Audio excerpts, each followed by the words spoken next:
Good afternoon. I'm excited to see you all here. Caregiving is such an important part of my life. My caregivers have helped me fulfill my potential by giving from their heart. If I cry, I'm okay.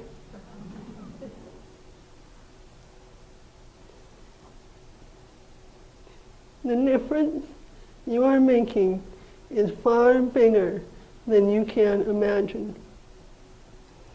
39 years ago, my mom had a decision to make. In her words, here is her story of when I was born. Immediately after Heather's delivery, it was obvious that something was wrong with her arms. Denial set in immediately. I kept hearing my voice say, "No, her arms are fine. Everything is okay. This isn't happening. I want to go home, get pregnant, and have a different baby. I don't want this baby." Nighttime brought sleepiness and tears. I kept waking up thinking that I had a horrible dream, only to realize it wasn't a nightmare. Still crying in the morning, I had all my phone calls stopped. I couldn't bear to hear the words, "I'm so sorry," confirming reality. I wasn't ready. Later that day, I was compelled to walk down to the nursery. Standing outside the nursery window, looking at the only baby in the room, I thought, all the other babies are gone because they are with their mothers. She is all alone because her mother doesn't want her. And I'm the mother. Tears were streaming down my face. When a nurse asked, "Would you like to hold her?" I said yes.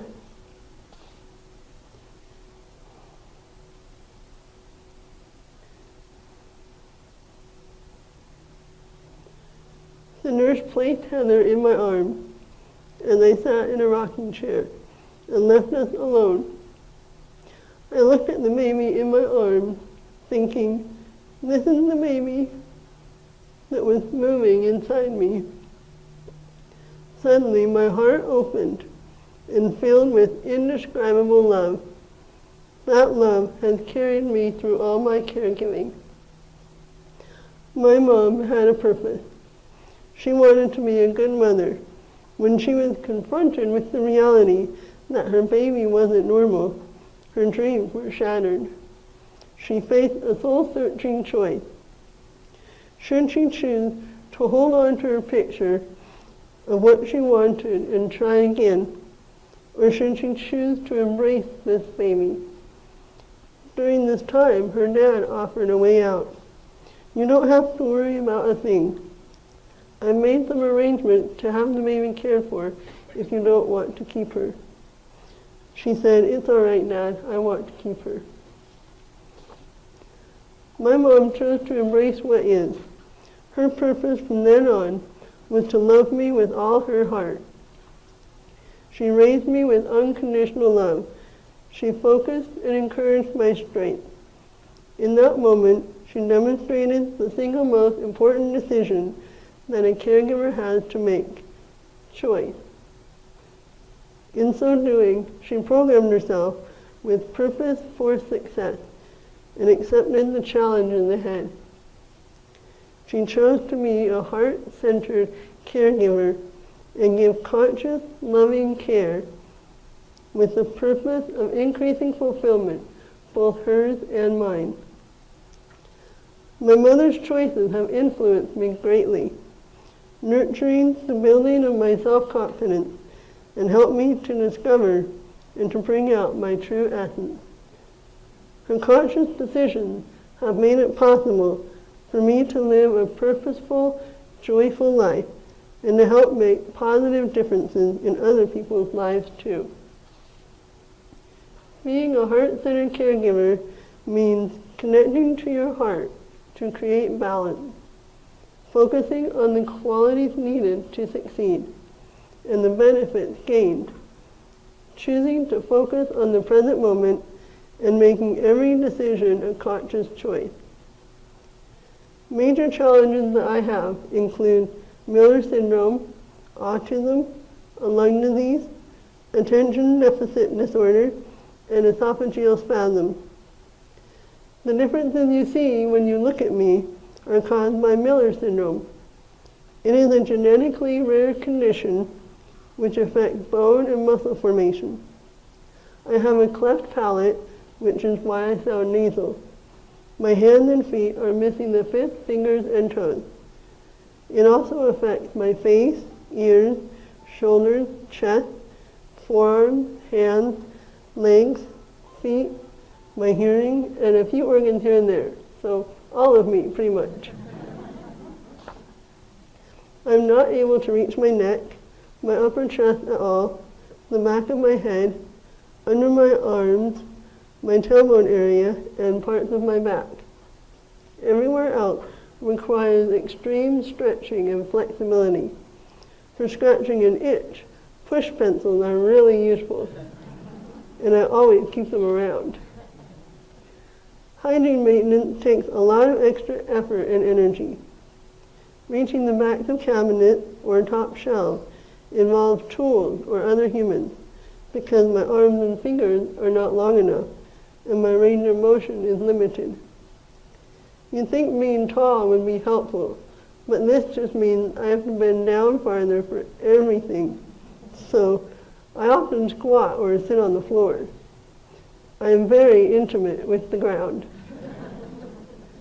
Also, I don't use the oven. The risk of falling in doesn't seem at all appealing.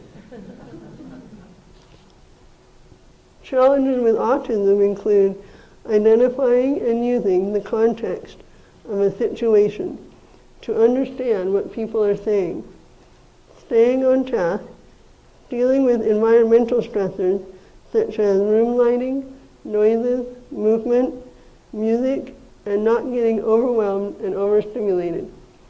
And here I am, a public speaker. I have a rare genetic lung disease called primary ciliary dyskinesia, PCD for short. It prevents the cilia from bringing mucus out of my lungs, causing lung infections. Doing an hour of lung therapy twice a day helps. My live-in aid, Ruben, keeps the equipment sanitized. One aspect of conscious caregiving is to connect to your heart to create balance.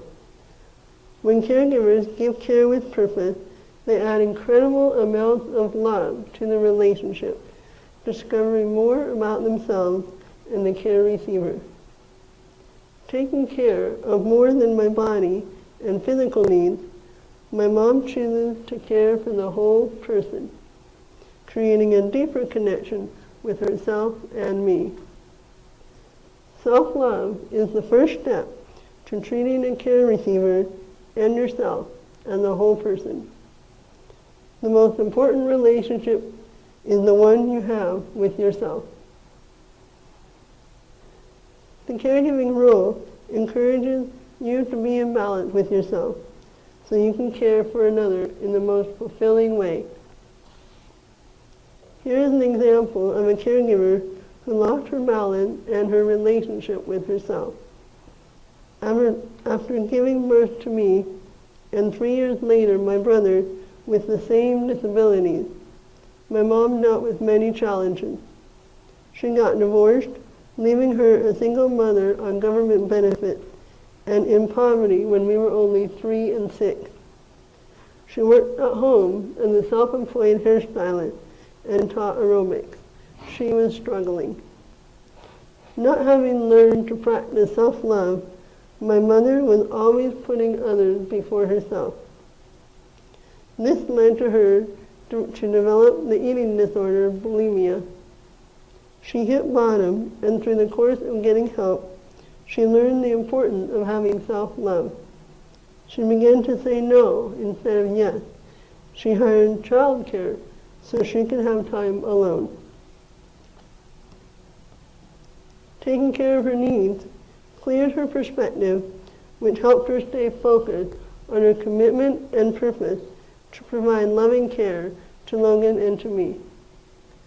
One way to gain self-love is to quiet your mind and connect to your heart, guiding you into balance with the needs of all involved.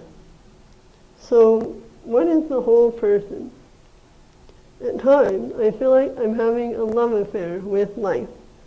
I am fascinated with all the beauty and expression life has to offer. I see the intimate details of life that make me feel alive, that tickle my soul and make me feel alive. Something as ordinary as watching water falling from the faucet brings me joy, and because joy is connected to love, I feel love. I live for these moments. I know I am bigger than my challenges.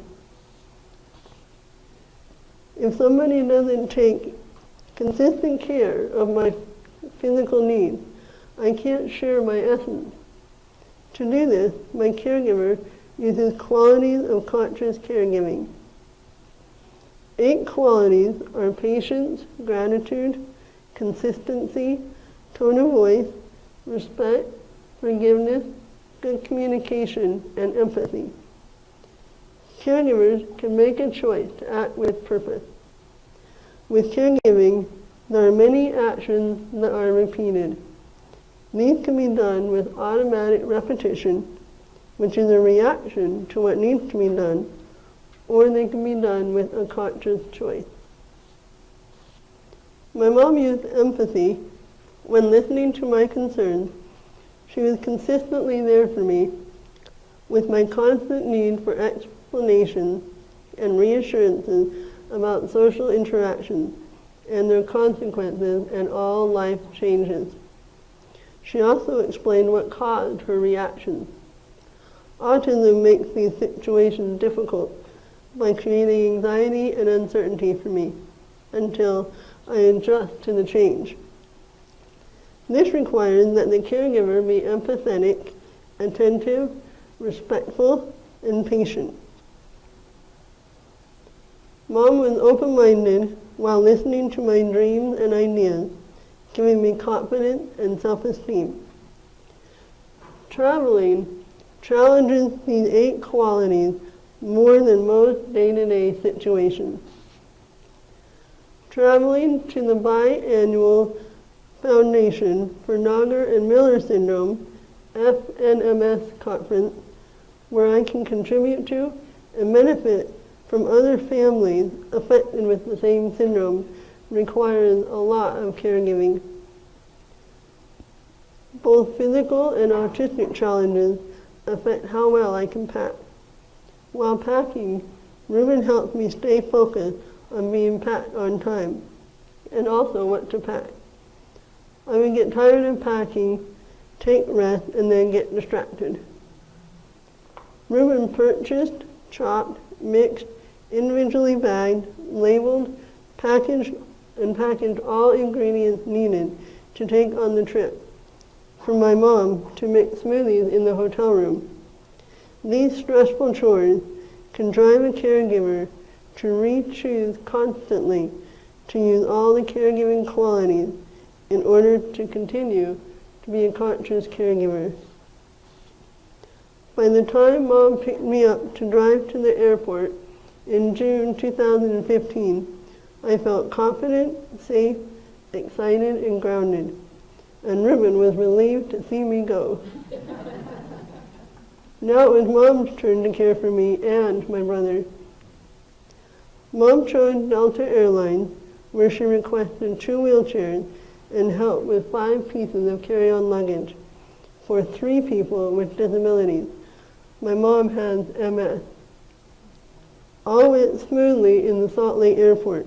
LA was a different story.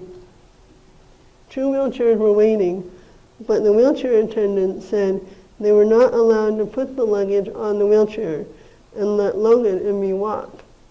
So there was no help for all the luggage. Mom, using a soft but firm and respectful tone of voice, asked for a manager. At this point, the flight and gate attendants as well as the people waiting for their flight, were circling around us. Mom cried from the overload of stress created, but remained persistent. I could have been very upset during this event, but I wasn't. Ruben and my mom had assisted me every step of the way during packing my food and belongings, so I felt safe before I left.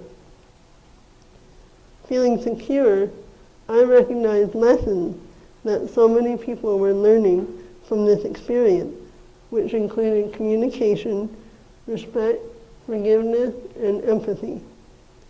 I felt like we were an important part of creating a bigger experience for the personal and spiritual growth of all the people involved. When I told Mom about this, she filled with gratitude, knowing that her caregiving influenced people to grow. Eventually, an airport manager, Jesse, came to our rescue. He arranged help and also arranged help in New Orleans. What could have been a bad experience turned out to be a positive experience because heart-centered caregiving was given to me before we left, and because we were able to adjust our perspective and see the good that came of it. After 7 days in New Orleans, it was time to fly home. At 10 p.m. in our hotel room, the night before leaving, we struggled with many issues. Delta required that we all ride in wheelchairs to have help with our luggage, and Mom agreed. I didn't want to ride in the wheelchair the whole time, and I felt powerless being forced to do so. Mom was tired of fighting the system and resigned for us to sit in wheelchairs. During our conversation, I was having trouble understanding her perspective and why she made that choice. Mom missed her much-needed rest, limiting her self-care. Her patience was severely strained, so she couldn't listen to what I wanted, provide the context I needed to understand, or handle her emotions. When I don't understand something, I persist, stressing my caregiver to the max. She raised her voice with me instead of using a soft tone of voice, which helped to keep me calm and cared about. In reaction, we yelled at each other, and she cried. This made me very sad. My autism was relentless, and this was too much for her. Making social mistakes because of autism upsets me. Logically, I understood that Delta didn't have help for bags only, but autistically, I was missing the context of Mom's emotional state. Seeing the context about what is happening with the other person is hard. I hate it when my autism makes people so stressed that they become emotionally unstable. I fail to see when the other person is unavailable to help me understand because they have broken down emotionally. While I'm aware of this pattern, I still step into the mess. Autism makes it almost impossible to avoid. Being aware and respectful of each other's patterns and mood changes helps create conscious, loving relationships. Practicing the qualities of conscious caregiving is important, especially during stressful situations.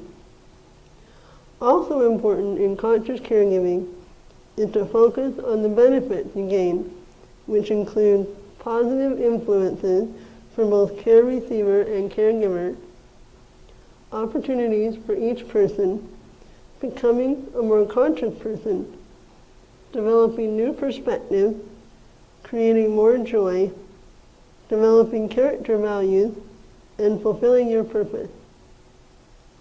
Seeing caregiving as an opportunity for personal and spiritual growth opens heart and makes space for appreciation of your role, allowing you to give more freely without feeling like it is a burden. When I was young, my mom modeled a positive attitude, honesty, boundaries, and clear intention. She taught me how to solve problems, talk about feelings, and love others. Consciously focusing on giving me these skills, she improved her own abilities as well. She used compassion when teaching me and encouraging me to drive, even though I was afraid to drive. She lovingly explained my options and taught me I have choices. Choose to ride the bus, stay home, or drive with the fear. She explained that she couldn't be my chauffeur anymore because she was choosing to take care of herself as well as me, and I also needed to choose. I chose to drive. My mother chooses to express positive energy when caring for me, which reduces my stress and helps me know I'm not a burden. Resting, eating, and doing things she enjoys help her be fulfilled, giving her the ability to connect to her heart and purpose before caring for me. Her positive energy helps me as much as her physical health. When Reuben has taken care of himself, he smiles at and acknowledges me, encourages me, and treats me with respect and courtesy. I feel these positive reinforcements in my soul. Caregiving brings opportunities to develop character values, which include better communication, love, patience, kindness, empathy, gratitude, consistency, respect, forgiveness, and open-mindedness. The challenges involved can shake up old conditioning and make room for the new of what is, giving the caregiver opportunities to be fully present in the moment, which can extend to all their relationships. Through needing care, the receivers challenge the caregivers to shift their perspective and get out of their comfort zone, creating expansion in consciousness and personal growth. As you give care, you are building the foundation on which the receiver will be able to contribute their own efforts and insight that could affect many people. Receiving conscious, loving care gives me the time and energy to make positive contributions to society and enjoy life instead of caring only for my disabilities. I speak publicly, socialize with people, teach, and write about my experiences. My caregivers help me learn to communicate and build social connections, which brings joy into both our lives. This joy radiates into the lives of all the people who love me. Another aspect of conscious caregiving is to stay focused on being present in each moment. It is very important to be conscious of what is happening in your immediate experience, because that is all there is. This allows you to respond with purpose instead of reaction. One gloomy, cold day in January 2009,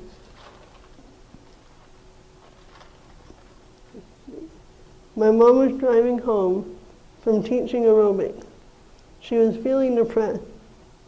She couldn't understand why she wasn't able to lift her spirit. She pulled into a parking lot, turned off the car, and put her head into the steering wheel. She asked herself, "Why am I depressed?" She got her answer. Having almost lost me to pneumonia 7 months before, her thoughts were dwelling on future possibilities. When will Heather get sick again? Will Logan and Heather get sick at the same time? Will I lose them both? Will this winter be the one where they get the flu and I lose them? In the past, she had always lived by the motto, I'll cross that bridge if it comes, which helped her focus on being in the moment. Realizing that her worries were the cause, she made the conscious choice to stop worrying about the future and be in the moment. Consistently practicing this contributed to her ability to be an effective, conscious caregiver. By being present, you can notice your feelings, the care receiver's needs and concerns, and listen to the voice of the care receiver more easily. Having a voice is important when in the hospital. Often my caregiver or family are my voice, and I like to have them around at all times. They can step in my shoes and imagine what they would need if they were me. When I'm lying in a hospital bed, call buttons and side rail buttons are just out of my reach. Reaching water cups, Kleenex boxes, and food trays on the table sitting just past the bed rails is all but impossible. As is tying and untying gowns, hygiene maintenance, and just about everything else when I am incapacitated in the hospital. I worry that buzzing the nurses each time I can't reach something or need assistance stresses the staff and tries everyone's patience. As time goes on, and due to my autistic nature, I worry that the staff might not respond to my needs as quickly. I resort to the aid and nearly full-time presence of family members or friends to be my arms, hands, and legs. In addition to this, I am further stressed by not being able to do my typical reading and online research. These are important aspects for me that link me daily to the outside world. 8 years ago, I was hospitalized with a collapsed lung and severe pneumonia, with much difficulty breathing. Because of my autism, I was constantly concerned with what was going on around me. I wanted my family to be around all times, to be my voice. After my lung was reinflated and the crisis was over, I continued to fight to have my family be with me, to be my voice. Lack of sleep caused another sort of crisis. It decreased my pain tolerance and my ability to mentally cope with stimulation. My doctor saw the seriousness of this turn of events and knew that I needed to be alone and needed sleep. She realized how bad my obsessive concerns were and firmly ordered me to sleep often and to reduce constant social interaction with my family. They had to go. She helped me see the importance of this choice. Once I was forced to sleep and have time without social stimulation, I did feel better emotionally and physically. By focusing in the present moment, my doctor became my voice and helped me make a conscious decision to do the best thing. Finally, make every decision a conscious choice. This involves perspective. Being present in the moment is necessary to make conscious decisions. When I was in junior high, I really gave my mom an opportunity to practice these. One day I received a letter inviting me to enter a Miss Teenage America pageant. I read the letter and approached Mom with a beaming smile, telling her that I would like to enter the contest. Mom's heart squeezed. She didn't know how to react or what to say. She had always encouraged me to do the things that I wanted to do because she didn't always know what was possible. She was hesitant about encouraging me to enter a contest such as this. However, she didn't want to discourage me either because it might keep me from trying things in the future. Worse than that, she might damage my self-esteem. Being in the moment and coming from the guidance of her heart, she asked me if I read the third rule, saying that the participant must have good health. I said, I read it, and the doctors say I am healthy.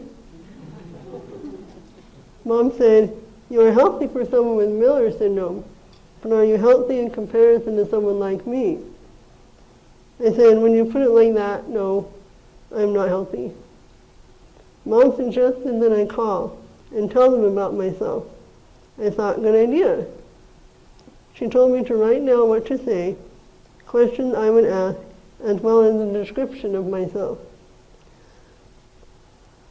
A few minutes later, I returned to Mom and said, describing myself over the phone could make the person think I look like a freak. Mom's heart ached.